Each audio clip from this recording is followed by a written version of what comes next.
Assalamualaikum warahmatullahi wabarakatuh. Saya dari kelompok 5 akan membahas masalah gizi pada kesehatan reproduksi perempuan.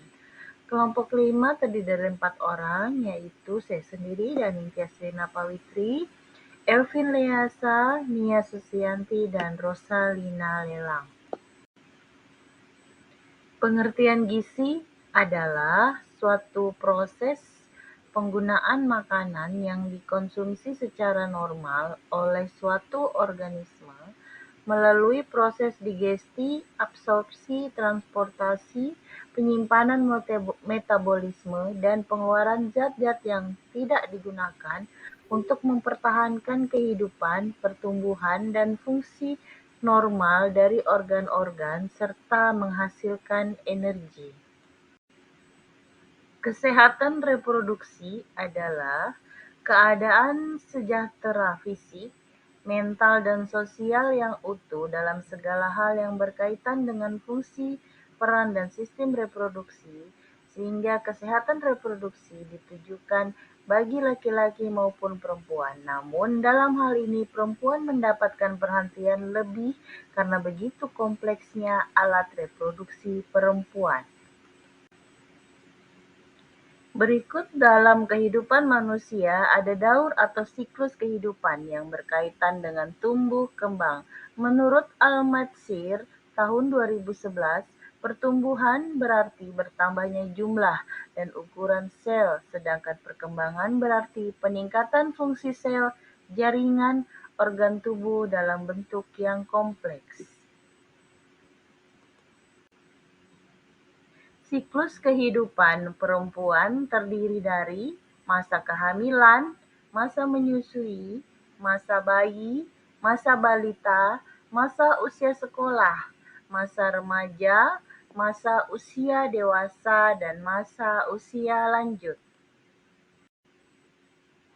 Manfaat zat gizi bagi kesehatan wanita sepanjang daur kehidupannya yaitu pada masa kehamilan merupakan periode yang sangat menentukan kualitas sumber daya manusia di masa depan karena tumbuh kembang anak sangat ditentukan oleh kondisinya saat masa janin dalam kandungan. Akan tetapi perlu diingat bahwa keadaan kesehatan dan status gizi ibu hamil ditentukan juga jauh sebelumnya, yaitu pada saat remaja atau usia sekolah. Demikian seterusnya status gizi remaja atau usia pada kondisi tertentu. Berikut zat-zat gizi yang diperlukan dalam siklus reproduksi yaitu karbohidrat. Karbohidrat mempunyai fungsi utama sebagai sumber energi tubuh. Karbohidrat berperan sebagai bahan bakar utama mesin metabolisme tubuh. Protein, fungsi protein dalam tubuh kita sangat banyak. Bahkan banyak dari proses pertumbuhan tubuh manusia dipengaruhi oleh protein yang terkandung di dalam tubuh kita. Kemudian lemak. Lemak penting untuk melindungi tubuh kita, untuk membantu mengatur suhu tubuh, melindungi kita dari hawa yang sangat panas dan dingin. Menjalankan fungsi tubuh yang sehat dan normal, pengangkut vitamin A, D, E, dan K, mekanisme bantalan tubuh yang alami, memelihara kesehatan kulit, rambut, dan kuku. Lemak tubuh membantu untuk memastikan produksi hormon, serta sumber energi dan daya tahan tubuh.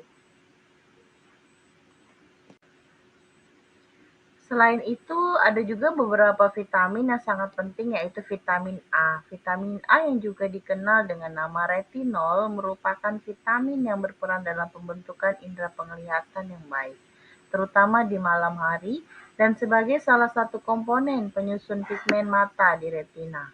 Vitamin B terdiri dari vitamin B1, B2, B3, B5, B6, dan B12. Secara umum, golongan vitamin B berperan penting dalam metabolisme di dalam tubuh, terutama dalam hal pelepasan energi saat beraktivitas.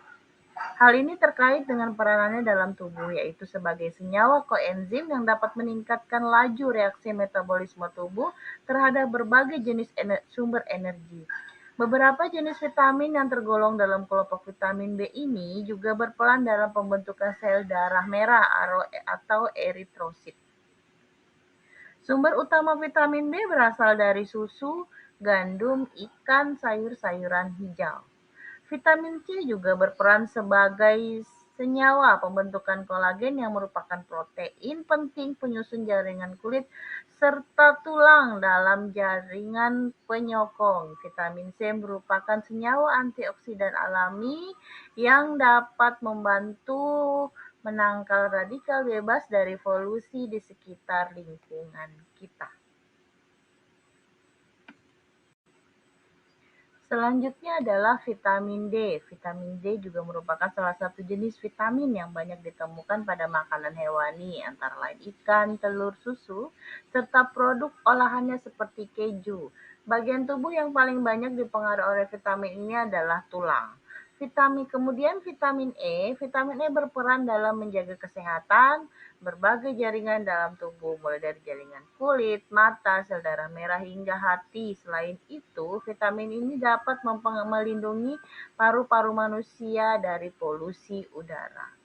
Vitamin K banyak berperan dalam pembentukan sistem peredaran darah yang baik dan penutupan luka. Defisiensi vitamin ini akan berakibat pada perdarahan di dalam tubuh dan kesulitan pembekuan darah saat terjadi luka dan pendarahan, serta berperan sebagai kofaktor enzim untuk meningkatkan realisasi amino asam glutamat.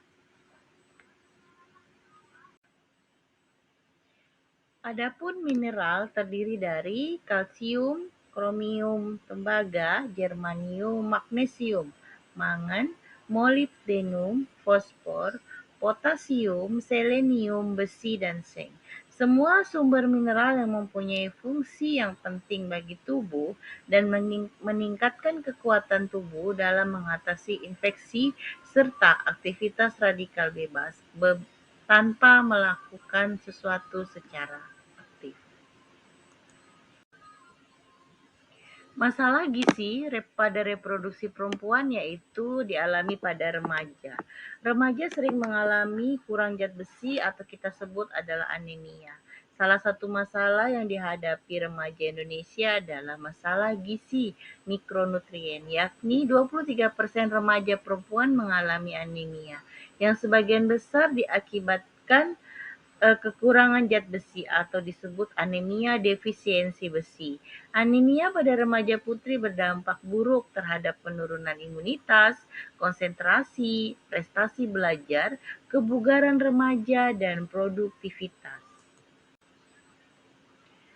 Anemia dapat dihindari dengan konsumsi makanan tinggi zat besi, asam folat, vitamin A, vitamin C, dan zinc, juga pemberian tablet tambah darah atau TTD. Masalah kesehatan reproduksi perempuan yang kedua adalah kita sebut di singkatannya KEK ya, atau kurang energi kronik. Kurus atau kurang energi kronis bisa disebabkan karena asupan zat gizi, baik karena alasan ekonomi maupun alasan psikososial seperti misalnya penampilan. Kondisi KEK meningkatkan resiko berbagai penyakit infeksi dan gangguan hormonal yang berdampak buruk. Kek sebenarnya dapat dicegah dengan mengkonsumsi makanan bergizi seimbang. Demikian hasil video presentasi dari kelompok 5. Mohon maaf jika dalam presentasi banyak kekurangan. Terima kasih.